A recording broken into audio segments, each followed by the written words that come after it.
I'm Rick and Shari. Of course, 30th Street Station, a very busy place this time of year with the holidays ahead.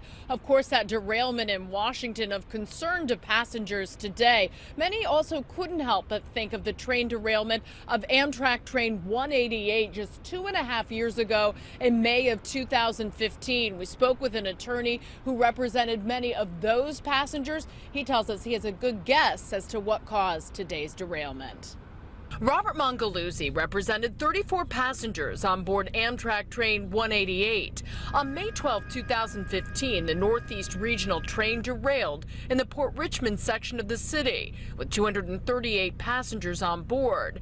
8 were killed and over 200 injured. The train was traveling at over 100 miles an hour in a 50-mile-per-hour zone when it hit a curve and went off the tracks. He sees striking similarities to today's derailment.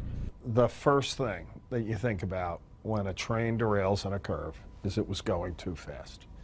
And when you see the locomotive, which is heavier and goes on a straight path, while everything behind it falls over, it is eerily reminiscent of Amtrak 188.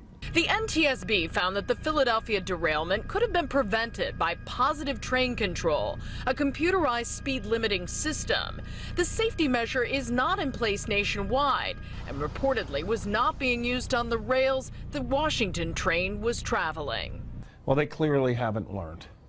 How many more people are they going to kill before this company make safety first? And they obviously haven't done it.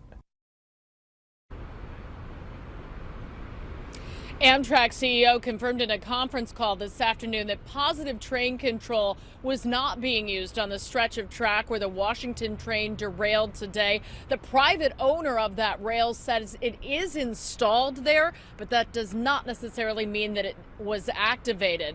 Of course, we don't yet know the cause of today's derailment south of Seattle. That's an investigation that typically can take about a year.